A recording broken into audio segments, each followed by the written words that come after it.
Welcome friends to our channel.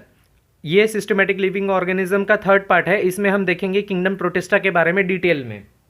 Okay, तो चलिए आगे बढ़ते हैं और देखते हैं। ये ग्रुप में यूनिसेल्युलर यूकैरियोटिक ऑर्गेनिजम्स आते हैं, सारे के सारे यूनिसेल्युलर यूकैरियोटिक ऑर्गेनिज्म। यूकैरियोटिक और प्रोकैरियोटिक मैं आपको पिछले वाले लेक्चर में समझा चुका हूं कि क्या होता है। ओके, और ये इसमें जितने भी ऑर्गेनिजम्स आते हैं ये यूकैरियोटिक किंगडम जो होता है, for example Plantae, fungi, animalia, इसके साथ में एक लिंक शो करते हैं। ओके, तो चलिए आगे देखते हैं।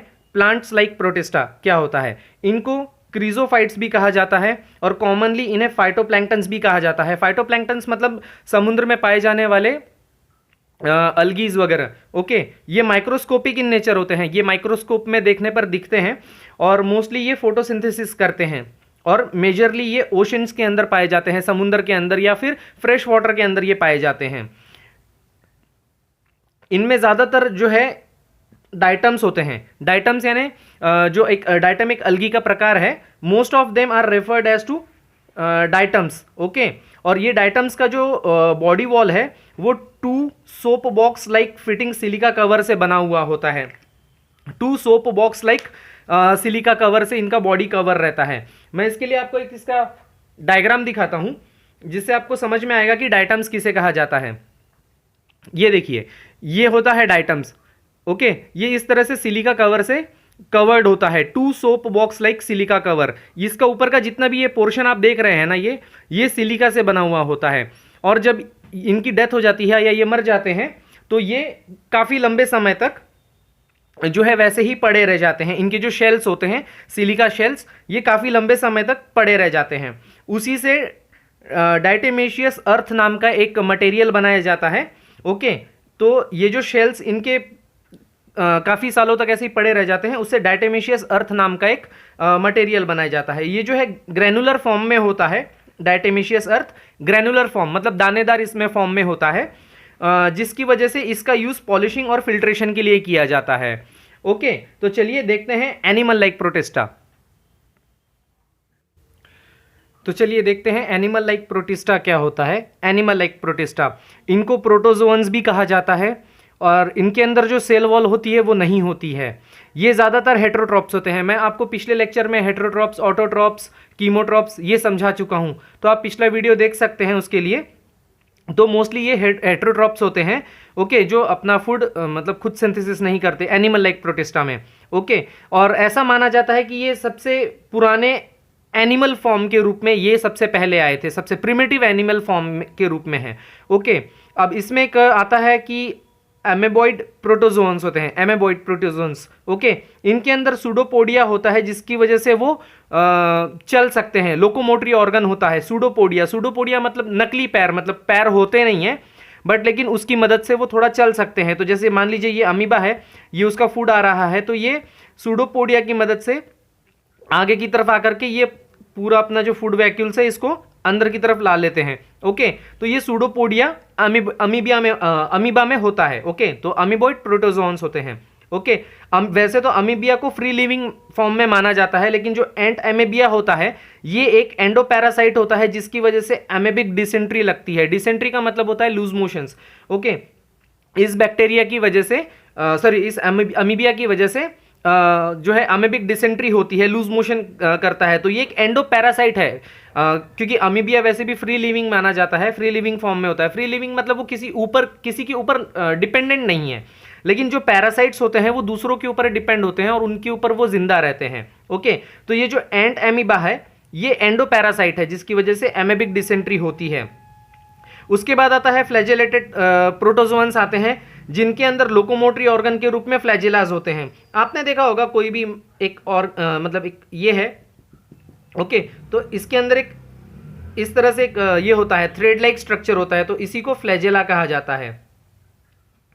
इसी को फ्लैजेला कहा जाता है या इसको फ्लैजेलम भी कहा जाता है। ओके, तो इनके अंदर जो लोकोमोटरी ऑर्गन होता है वो फ्लैजेला के रूप में होता है जिसे फ्लैजेलेटेड प्रोटोजोअन्स कहा जाता है।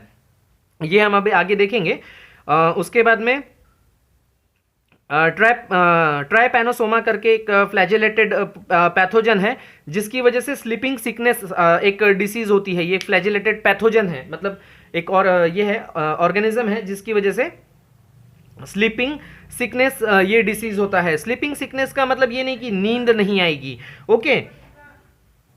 सो स्लीपिंग सिकनेस का मतलब ये नहीं है कि नींद नहीं आएगी, ऐसा नहीं है। इसमें जो सिम्टम्स आते हैं वो होता है फीवर, बहुत ज़्यादा हेडेक होगा, जॉइंट पेन होंगे, उसके बाद में इचिंग होगी, बहुत सारे लोगों को रैशेस आ जाते हैं बॉडी के ऊपर, कंफ्यूजन होता है, बिहेवियरल चेंजेस आते हैं, मतलब उसके बिहेवियर में चेंजेस आ जाते हैं, ओके, कंफ्यूजन क्रिएट होता है।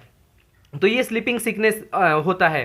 तो ये सब एक फ्लैजिलेटेड पैथोजन है ट्राइपैनोसोमा, जो कि स्लीपिंग सिकनेस जिसकी वजह से होता है, ये डिसीज होती है, ओके। तो चलिए अभी आगे हम देखेंगे पैरामेशियम के बारे में। तो चलिए देखते हैं आगे।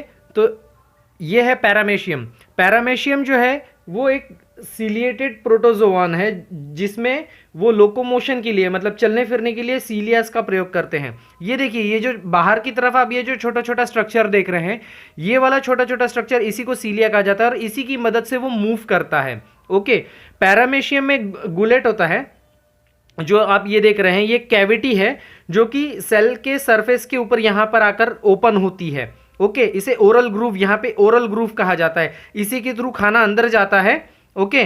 जो भी इसका फूड होता है यहाँ पे अंदर जाता है और फूड अंदर जाने के बाद में यहाँ पे एक बलून लाइक स्ट्रक्चर बन जाता है और ये बलून लाइक स्ट्रक्चर जो है बाद में ये फूड वैक्यूल्स के रूप में बाहर निकल आ जाता है, ओके। और उसके बाद में इसमें दो न्यूक्लियस होते हैं, एक होता है मैक्रो न्यूक्लियस मतलब बड़ा न्यूक्लियस, और एक होता है माइक्रो न्यूक्लियस मतलब छोटा न्यूक्लियस। और उसके बाद में आपको इसके अंदर जो है कॉन्ट्रैक्टाइल वैक्यूल्स देखने को मिलेंगे, कॉन्ट्रैक्टाइल वैक्यूल्स, ओके। तो ये देखिए, ये होता है कॉन्ट्रैक्टाइल वैक्यूल्स। तो कॉन्ट्रैक्टाइल वैक्यूल्स क्या करते हैं, ये जो है सेल के अंदर जो है ना वाटर को रेगुलेट करने का काम करते हैं। जैसे कि फ्रेश वाटर में क्या होता है कि फ्रेश वाटर इन्वायरमेंट में जो बाहर जो सॉल्यूट्स होते हैं, जो पानी में घुलने वाले पदार्थ होते हैं सॉल्यूट्स, वो वहाँ पर कम होते हैं, ओके। और सेल के अंदर अगर पानी ज़्यादा हो जाता है या अगर बाहर कम हो अंदर कम हो, तो वहाँ पर एक ऑस्मोटिक प्रेशर की वजह से क्या होता है कि जो वाटर का रेगुलेशन है एक सेल के अंदर होना चाहिए, वो कम ज़्यादा होता रहता है। तो ये कॉन्ट्रैक्टाइल वैक्यूल्स क्या करते हैं, अंदर का जो वाटर का लेवल है उसको रेगुलेट करने का काम करते हैं, ताकि ये बहुत ज़्यादा पानी से फूल करके ये मर ना जाए और या फिर एकदम से पानी कम हो करके ये डिहाइड्रेट ना हो जाए, ओके। तो ये कॉन्ट्रैक्टाइल वैक्यूल्स का काम होता है। उसके बाद में सीलियास का आपको बता ही दिया है, ये ओरल ग्रूव होता है, यहीं से फूड अंदर जाता है और वो छोटे छोटे फूड वैक्यूल्स बना लेता है और इसी फूड वैक्यूल्स के अंदर फूड जमा रहता है, ओके। तो ये गुलेट होता है जो कि सेल के सरफेस पे ओपन होता है, ओके। फिर इसी में आपको ये साइटोपेक्स देखने को मिलेंगे। ये साइटोपेक्स का काम क्या होता है, ये इसी को साइटोप्रोक्ट भी कहा जाता है। ये क्या करता है साइटोप्रोक्ट, अब इसके अंदर फूड वैक्यूल्स में फूड तो है, अब वो फूड डाइजेस्ट भी होगा और या फिर डाइजेस्ट नहीं होगा, तो जितना भी अनवांटेड या अनडाइजेस्टेड फूड है वो इसी साइटोपेक के थ्रू इस सेल के बाहर आ जाता है, ओके। उसके बाद में ये ट्राइकोसाइट्स होते हैं, ये एक छोटे छोटे से सेल की इसमें बीच में ये आपको एक छोटा छोटा रॉड लाइक स्ट्रक्चर दिखता है, इसी को ट्राइकोसाइट्स कहा जाता है, ओके। उसके बाद में यहां पर लाइजोसोम्स होते हैं अंदर की तरफ, ओके। लाइजोसोम्स क्या होते हैं कि ये जो ऑर्गेनेल्स होते हैं ना उसकी मेम्ब्रेन को बाउंड करके रखते हैं, ठीक है। और इसके लाइजोसोम्स के अंदर जो है ना डाइजेस्टिव एंजाइम्स होता है जो कि फूड को डाइजेस्ट करने का काम करता है, ओके। और ये सेल के अंदर होने वाली बहुत सारी प्रोसेसेस में भी ये पार्टिसिपेट करता है, भाग लेता है। तो ज़्यादातर इसका काम क्या है, किसी भी चीज़ को ब्रेक डाउन करना, एक्सेस अगर हो गई है कोई चीज़, जैसे अब फूड अंदर आया है तो वो इसके लिए एक्सेस हो गया, तो उस फूड को ब्रेक डाउन करना या फिर वॉर्न आउट सेल्स को, मतलब कोई अगर सेल डैमेज हो गया है या किसी सेल की डेथ हो गई है तो उसको बाहर निकालना या फिर उसको सेल के बाहर करना, ये लाइजोसोम्स का काम होता है, ओके। और उसके बाद में अगर मान लीजिए इस सेल के अंदर कोई बैक्टीरिया या वायरस आ जाता है तो उसको भी डिस्ट्रॉय करने का काम ये लाइजोसोम्स करते हैं, ओके। तो ये था इन शॉर्ट थोड़ा सा पैरामेशियम के बारे में, ओके। तो ये इस तरह से इसकी डायग्राम होती है, आपको टेक्स्ट बुक में भी देखने को मिल जाएगी अच्छे से, ओके। तो उसके बाद आगे देखते हैं कि प्लाज्मोडियम। प्लाज्मोडियम जो है ये एक स्पोरोजोवन प्रोटोजोआ होता है, जिसकी वजह से मलेरिया नाम की बीमारी होती है, जिसमें फीवर आता है। आप लोग मलेरिया के बारे में बहुत अच्छे से जानते होंगे, तो वो प्लाज्मोडियम स्पोरोजोवन प्रोटोजोआ होता है। ओके, ये जो है अपने पूरी लाइफ स्टेज में ना स्पोर्स फॉर्म करता है। स्पोर्स मतलब इस तरह से छोटे छोटे छोटे छोटे स्पोर्स बन जाते हैं, और इसी स्पोर्स के कारण कैसा है, वो अपनी लाइफ साइकिल आगे बढ़ाते हैं। ओके, तो चलिए आगे बढ़ते हैं। तो चलिए आगे देखते हैं। इसमें नेक्स्ट तीसरा जो है वो है dinoflagellates. Okay, these are aquatics, मतलब ये पानी में रहेंगे और मोस्टली ये मराइन में मिलेंगे, मतलब समुद्र में ज़्यादा मिलेंगे। और ये फोटोसिंथेटिक होते हैं, मतलब ये अपना खाना खुद बनाते हैं। ओके, इनका जो सेल वॉल है वो सेल्यूलोसिक स्टिफ प्लेट से बना हुआ होता है। इनके पास में 2 पेयर ऑफ फ्लैजेलास होते हैं, जैसे कि आप डायग्राम में देख सकते हैं कि इनके पास 2 पेयर ऑफ फ्लैजेला 2 होते हैं इनके पास में। ओके, इनके पास में जो फोटोसिंथेटिक पिगमेंट्स होता है ना, वो बहुत वाइड रेंज में होता है, जो कि येलो भी हो सकता है, ग्रीन भी हो सकता है, ब्राउन कलर का भी हो सकता है, ब्लू कलर का भी हो सकता है, या फिर रेड कलर का भी हो सकता है। ओके, इसका सबसे अच्छा एग्जाम्पल ये डायग्राम ही है। इसे कहते हैं गोनिलैक्स। ये डायनोफ्लैजिलेट्स है, जो कि रेड टाइड के लिए भी बहुत ही ज़्यादा फेमस है। रेड टाइड आपने देखा होगा, इवन यहाँ तक मतलब ये इतना ज़्यादा रेड हो जाता है कि जो समुद्र है या सी है वो तक रेड दिखाई देने लग जाता है। ओके, तो देख लेते हैं इसके डायग्राम्स थोड़ी सी कि ये कैसा होता है। तो ये है इसका apical horn. Okay, apical horn, apical का मतलब जो सबसे ऊपर टॉप में, हॉर्न का मतलब होता है सींग के जैसा दिखना। ओके, तो टॉप के ऊपर जो है ये है अपाइकल हॉर्न। उसके बाद में यहाँ पर ये जो सेंटर में आप देख रहे हैं ये है फ्लैजेलर पोर। ओके, इसी में से ये फ्लैजेलास निकल कर बाहर आते हैं। ये जो 2 हैं ये उसके एनाटॉमिकल हॉर्न है नीचे के। ओके, इसके जो इसमें 2 पार्ट है, ऊपर का और नीचे का। तो जो ऊपर का पार्ट है उसको एपिथेका कहा जाता है, और जो नीचे का पार्ट है उसे हाइपोथेका। एपी का मतलब ऊपर, हाइपो का मतलब नीचे। ओके, और इन दोनों को जोड़ करके रखता है सिनेलगम। ओके, और इसके पीछे जो अगर डॉर्सल पार्ट देखेंगे तो वहां पे जो है छोटी छोटी कुछ प्लेट्स भी दिखाई देती हैं, और यहाँ पर इसके पास में एक सल्कस होता है। तो ये एक छोटा सा डायग्राम है गाइनोलॉक्स का। तो ये काफ़ी अच्छा एग्जाम्पल है डायनोफ्लैजिलेट्स का। तो मैं आपको एक फोटो दिखाता हूं जिसमें आपको समझ में आएगा कि ये रेड कलर का टाइड क्या होता है। ओके, ये जो अलगीज होती हैं ये रेड कलर का आ जाता है। आपने कभी कभी कुछ ऐसा देखा होगा इसके अंदर। ओके, ये इस तरह से समुंदर पूरा लाल दिखने लग जाता है। ये जो है ये डायनोफ्लैजिलेट्स हैं। ओके, ये इसकी वजह से ही ये रेड टाइड आता है। ओके, तो चलिए अब इसमें आगे देखते हैं। फोर्थ इसका पार्ट देखते हैं, फंगाई लाइक प्रोटिस्टा क्या होता है। तो चलिए आगे देखते हैं। इसमें फोर्थ था फंगाई लाइक प्रोटिस्टा। ओके, तो ये कॉमनली जो है मीजोमाइसिट्स के ग्रुप में पाए जाते हैं। कॉमनली मीजोमाइसिट्स के ग्रुप में ये जो होते हैं ना, ये सैप्रोफाइटिक ऑर्गेनिजम्स होते हैं जो डिकेइंग लीव्स या किसी चीज़ के ऊपर ये ग्रो करते हैं। सैप्रोफाइटिक ऑर्गेनिज्म का मतलब ये होता है कि जो डेड चीज़ों के ऊपर ग्रो करें वो सैप्रोफाइटिक ऑर्गेनिजम्स होते हैं। ओके, तो इनके जो छोटे छोटे सेल्स हैं ना, वो मिल करके एक बड़ा लार्ज मास सेल तैयार करते हैं जिसे प्लाज्मोडियम कहा जाता है। ये वो प्लाज्मोडियम नहीं है जिससे मलेरिया होता है, ये वो प्लाज्मोडियम नहीं है। ओके, वो प्लाज्मोडियम जो था वो अलग था जिसकी वजह से मलेरिया डिसीज होती थी, लेकिन इसके छोटे छोटे सेल्स मिलकर के एक बड़ा सेल तैयार करते हैं जिसे प्लाज्मोडियम कहा जाता है। ओके, तो ये जो प्लाज्मोडियम के द्वारा जो स्पोर्स प्रोड्यूस किए जाते हैं ना, ये बहुत ज़्यादा टफ होते हैं। स्पोर्स मतलब वही जिसके थ्रू वो अपनी लाइफ साइकिल आगे बढ़ाएंगे। ओके, तो वो उसके थ्रू जो प्लाज्मोडियम के थ्रू जो स्पोर्स प्रोड्यूस किए जाते हैं वो बहुत ही ज़्यादा टफ होते हैं, और वो किसी भी हार्श कंडीशन में भी सर्वाइव कर सकते हैं। इसका सबसे अच्छा एग्जाम्पल है चीज़ मोल्ड और यीस्ट। आपने कई बार गार्डन में आपकी लीफ वगैरह जब सड़ जाती है या वहाँ पड़ी रहती है, तो ये देखिए कुछ इस तरह से जो है, ये जो छोटा छोटा रेड रेड पार्ट दिख रहा है आपको, तो ये जो है इस तरह का यीस्ट उसके ऊपर ग्रो हो जाता है। और कई बार आप ह्यूमंस के ऊपर भी देखते होंगे ये इस तरह का जो एक दाग आता है वाइट वाइट कलर का, ये यीस्ट इन्फेक्शन है, ये ह्यूमन में होने वाली डिसीज है एक। ओके, तो इस तरह से जो है ये फंगाई लाइक प्रोटिस्टा ये उसके अंदर आ जाते हैं। तो चलिए देखते हैं फिफ्थ पार्ट यूग्लिनोइड्स के बारे में। ओके, इनके अंदर सेल वॉल नहीं होता है, लेकिन इनके ऊपर एक टफ कवरिंग होती है जो कि प्रोटेनियशियस पेलिकल्स के द्वारा बनी होती है। ओके, इसके पास में भी दो फ्लैजिलाज होते हैं, एक छोटा और एक बड़ा फ्लैजिला होता है। ये लोग जो है हेट्रोट्रॉप्स के जैसे बिहेव करते हैं इन absence of light.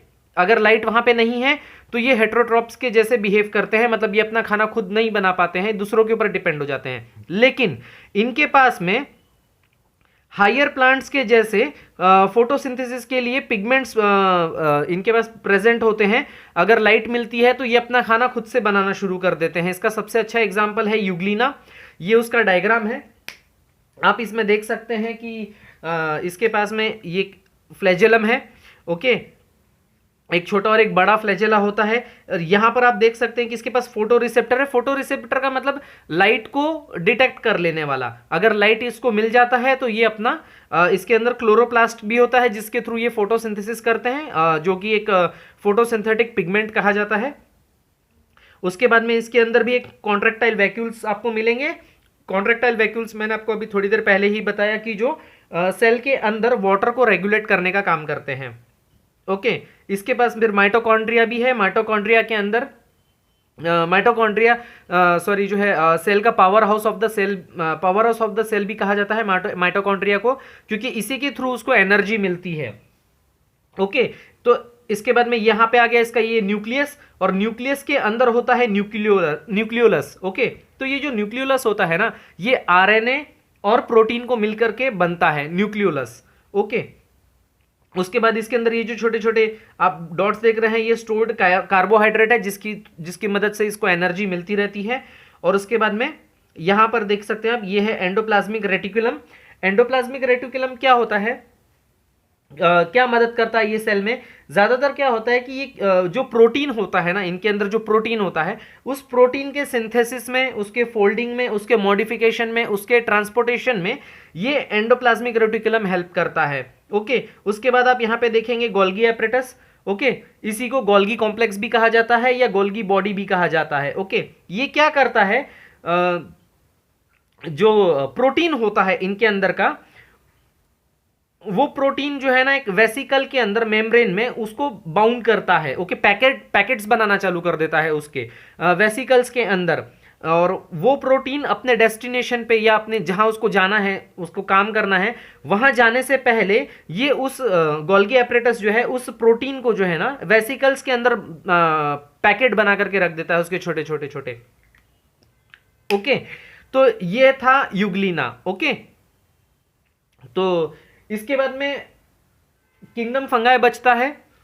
Kingdom fungi हम नेक्स्ट वीडियो में कवर करेंगे क्योंकि वो भी थोड़ा सा बड़ा है। फिर उसके बाद में हम वायरसेस के बारे में देखेंगे।